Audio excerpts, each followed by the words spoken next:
Yo, what's going on everybody? This is Brendan back again with another video. We're doing more time trial in KartKraft today at the PFI circuit this time.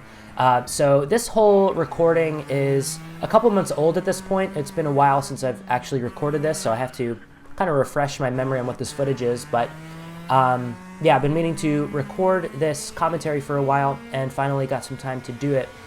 So originally when I decided to do the PFI time trial, it was all because I saw this clip that was going around for a while of Lando Norris trying the time trial in KartKraft at PFI. Now, in the clip that he was racing it, he was doing a different kart. So these are the KA100 karts that I'm driving in, basically the slowest karts in the game. But watching Lando race at PFI, he just made this track look so easy, even though it's a really, really hard track. And it's just a really, really fun, interesting track. So I was like, okay, this needs to be the next time trial that I try. And yeah, so this first lap here is just me kind of getting familiar with the track, getting acquainted with it.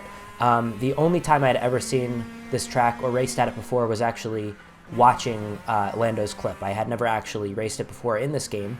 And so this is my first time really going around it and trying to set a time. So trying to figure out which curbs you can use, which curbs you can't use, and just setting a baseline time. So we go over the line there, setting a 1 minute 6.7, and that is our first lap at PFI. So a lot of mistakes made in that lap, so not definitive of what makes a good lap, but we're starting in the 54th percentile and 2000th in the world. So in this next clip, I had done a couple of laps, and I'm about to start a new lap here, and you'll see on this long straightaway, you'll start to hear the engine sputter right there. It's making a lot of sputtering noises, and what I realized was the gear ratio just wasn't quite right for this track for that long straightaway. So I went into tuning, changed the gear ratio, also changed a bunch of the other setup based off of some setup tips that I found online. And you can see what all those settings were in this sped up clip here. So if you want to know what I used, now I don't know if this is the perfect way to set up a kart for this track, but it seemed to work for me and I got pretty good results with it. So here is my first time trying out this setup on this long straight. You can already tell no more sputtering in the engine anymore, which means our gear ratios are better. That first corner there, that left-hander, is a really, really hard corner to get right. The camber changes and it causes quite a bit of oversteer if your angle isn't just right, and also if you get on the gas just a bit too early with the wrong steering angle. So that's a really hard corner. And then the following corner after that, the left-hander, which you need to sacrifice a little bit to open up the right-hander that goes into the long straight. That's a really important section. And then you have two hairpins, a right hairpin and then a left hairpin, I believe. And both of those are where you can make up like kind of the most time in this whole lap. And then after that, it's a little bit easier. The rest of the corners weren't giving me quite as much trouble as the kind of first half or the first two sectors of the lap. But we're gonna go ahead and set another time there. We're almost 4/10 up, so we're in the 1 minute 5s, which is good. And let's see where that places us in the rankings. 147 nationally, 66th percentile, and 1,600th globally. So cool, we're making some strides here. We're getting a little bit acquainted with the track, a little bit familiar. Let's see what we can do this lap. You'll notice that first curb, I drive over it, miss the second curb, really go over the third curb. Here's that corner I was talking about that's really hard where you get some oversteer if your angle isn't right. This left-hander is the corner that you sacrifice in order to open up this right-hander to the long straight. I didn't really do it very well that time. It took a really long time to figure out just exactly what I needed to do. The braking zone here for this right-handed hairpin is really crucial. You can lose a lot of time, even if it feels like you did the corner right, you can lose a lot of time. If you start to slide at all, then essentially you know that you messed up that corner. So this corner is a little bit easier. Just let off the gas, flick it in, use those curbs as much as possible. Then for this right-hander here, you just got to let off the gas. I took it a bit too fast there and missed the exit. So we're going to give it another try here. You can see just how difficult that hairpin is. The right hairpin, the left hairpin, if you touch that curb, it'll spin out. So those are just some examples of me really messing up those hairpins. So we're going to try another lap here. This is a pretty good example of what you want to do. Hit that left inside curb, let it drift out wide, get back on the gas with a straight steering wheel, aiming the cart at the right-hand curb on the outside of the exit. Then you want to get the cart all the way back over to the left, right against the white paint, so you can open up this right-hander into this very long straight, leading up to this big braking zone and the first hairpin. Now, I didn't maximize the apex speed I could have taken through that corner. I lost a lot of time on the exit. Luckily, I did manage to do this left-handed hairpin a little bit better, didn't lose as much time. And now for the rest of this section, I just want you to listen to how I let off the gas and kind of coast it through the corners.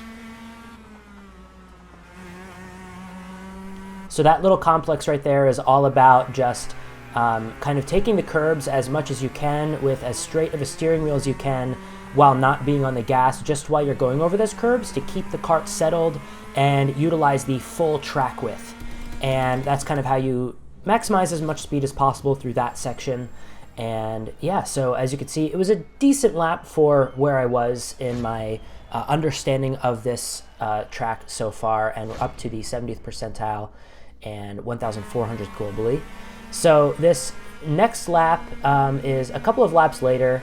We are trying to beat a 1 minute 5.2, and take a look at how I do this first section on this first handful of corners. This is a really good example of how is a good way to take it without losing a lot of time. If you heard, there was a little bit of a lift before going into this big straight, and that helps keep the cart from over-rotating too much.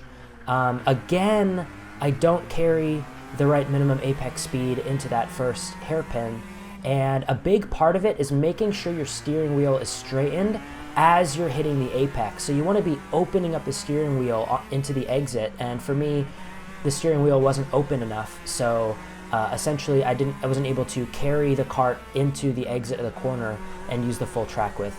However, luckily the rest of this lap was really, really clean and good, and so I was able to make up about a half a second, as you can see here, which was pretty great, actually over a half a second, 6/10.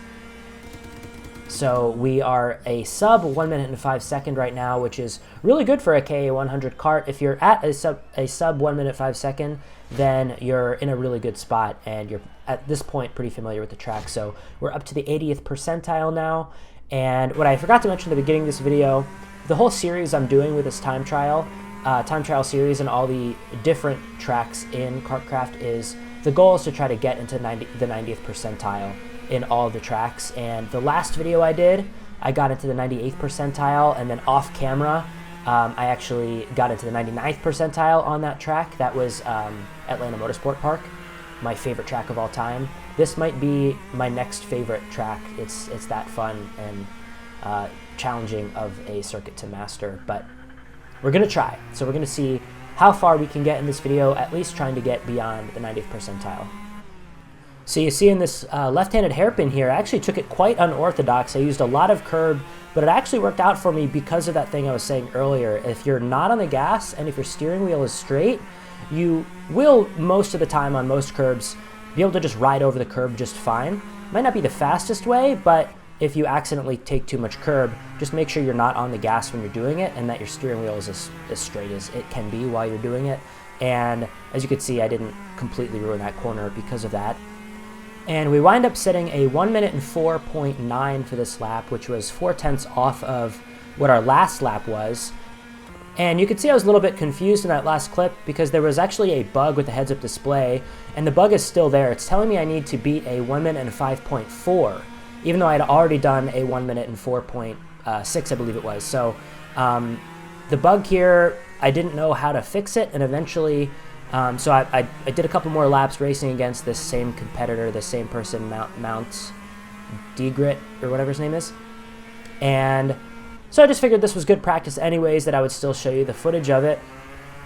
And what I had to wind up doing in order to fix this bug was like going out of time trial and racing, just trying to beat my own personal times, and then beating that time and then coming back into time trial against other people again.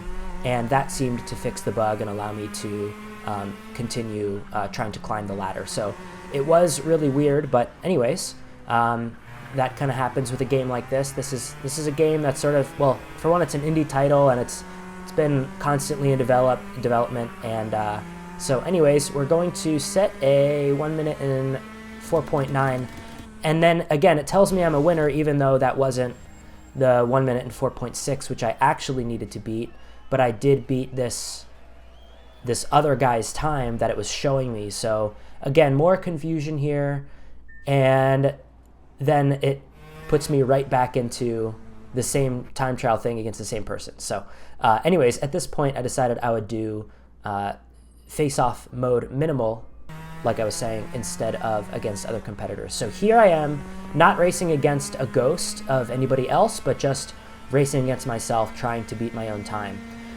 So you could see the frustration had already started to set in. I'm on my 10th lap of the session right now. I've set a whole bunch of 1 minute 5s and high 1 minute 4s. Since that last lap that I had gotten the 1 minute 4.6, I hadn't gotten anything anywhere close to it. And this is kind of the stage that always happens in time trial. As you're trying to go faster and faster, you always wind up hitting a wall at some point. Usually it's after a couple of hours where your brain starts turning into jelly and you just start pushing yourself and overdriving the cart a little bit too much, instead of focusing on the fundamentals and just focusing on trying to increase a little bit of time here and there.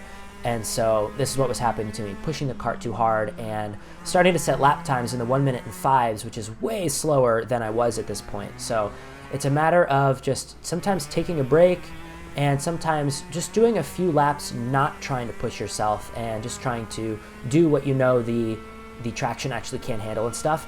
And then lo and behold, I set a 1 minute 4.0. So sometimes it's like if you're pushing too hard, you'll go way slower. And when you actually just try to slow down and make sure you don't make mistakes, then you wind up shaving tons of lap time off. And suddenly you've lost a half a second and you're like, wow, how did I just lose a half a second lap time? I didn't do anything different. It's like, well, it's because you were just relaxed and you were just chilled and not trying to push and overdrive the cart. So now we're trying to get into the sub 1 minute and 4s, and this is really where we're on that next level. So if you took note of where that last lap was at a 1 minute 4.0, that got me in the 41st place nationally. So I don't know what percentile that is at this stage, but I believe it's probably close to 90th percentile. So at this point, I'm kind of where my natural skill level sits, I think. And anything beyond this, trying to kind of go faster than I actually am and just try to get one good lap that's just perfect and not necessarily indicative of how skilled I am as a driver. But if you put in enough practice, if you put in enough seat time, and you just keep churning out those laps, then eventually you will set crazy fast lap times. Anybody can do it, and that's what's so fun and so addictive about sim racing and racing in general, is you can really get better by just continuing to practice and not giving up and keep working on it. And ultimately what makes you a fast driver is how much practice you have. So for me at this stage, it's just a lot of repetition, and there's really no way to get past that bridge or that natural skill level that you sit at, which for me is about 90th percentile. Whenever I'm trying to get beyond that, it's always a matter of like lap after lap after lap and shaving off little things that you can't improve without just the repetition of figuring out, okay, this here needs to be 1/100th of a second earlier. This braking point here needs to be 5% more braking pressure. This corner here, my steering wheel needs to be 5 degrees more or less turned, you know? And this here, I need to feather the gas in a little bit slower. You don't learn those things. Those things don't come just from natural talent. They come from the repetition phase. So that's what this is kind of representing. A lot of repetition and really, really just trying to shave down little bits of time here and there, trying to minimize mistakes. And it's a really fun challenge, especially when you're racing against someone else. You know, this is not just a bot, it's not a computer. This person, Joe Walsh, is an actual person in the world who I'm trying to race against here. And finally, after all that time, I got 0.3 faster than his time. I'm at a 1 minute and 3.7. And we're finally going to figure out, after all the bugs from this time trial, what percentile that actually puts me in. And there you go, 92nd percentile, ranking 32nd in the nation, 360th globally, 92nd percentile. So there we go. We beat the 90th percentile challenge. You can see I'm completely beat, but also really satisfied and feeling really good. So that's the end of this session. I hope you guys enjoyed that journey and watching me improve. It's a really fun thing to do. I highly encourage you all to do it. And yeah, thank you guys for watching. Please subscribe. Let me know what you thought in the comments or what you'd like to see in the future. I will catch you guys in the next one. Peace out.